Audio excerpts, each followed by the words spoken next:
जी हाँ, नमस्कार दोस्तों, आप लोगों का स्वागत है झटपट बिहार चैनल पे। दोस्तों आपको बता दें कि भोजपुरी के सुपरस्टार दबंग स्टार का बहुत ही ज़बरदस्त मूवी आ गया है। दोस्तों आपको बता दें कि लाडला 2 खेसारी लाल यादव और मेघा श्री का ज़बरदस्त मूवी आ गया है। दोस्तों आपको बता दें कि इसमें लागत खर्च और यहाँ ये मूवी कहाँ शूटिंग किया गया है। दोस्तों आपको बता दें कि इसमें स्टार कास्ट में खेसारी लाल यादव है और इसमें मेघा श्री है। दोस्तों आपको बता दें कि इस मूवी को लंदन में शूट किया गया है, लेकिन इस मूवी का आप लोग बजट देखकर आप लोग दबंग रह जाएंगे। दोस्तों आपको बता दें कि लाडला 2 मूवी को बहुत ही ज़बरदस्त तरीके से बनाया गया और इसको शूटिंग किया गया है लंदन में, लेकिन इसका खर्च 85 करोड़ रुपए भोजपुरी का सबसे बड़े बैनर पे बना हुआ है, जो कि इसका ट्रेलर रिलीज कर दिया गया है यसी फिल्म्स और इंटरटेन रंगीला के यूट्यूब चैनल पे। दोस्तों आपको बता दें कि इस मूवी को इतने बेहतरीन तरीके से सुयोजित किया गया है, जो कि आप लोग अगर ट्रेलर नहीं देखे हैं तो जाकर देख सकते हैं। और आपको बता दें कि ये वीडियो आप लोगों को कैसा लगा। अगर इन्फॉर्मेशन लगा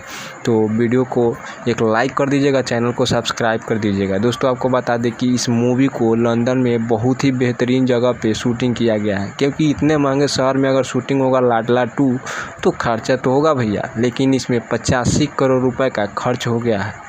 दोस्तों आपको बता दें कि ये मूवी 3 महीने के अंदर में आप लोगों को देखने को मिलेगा। तो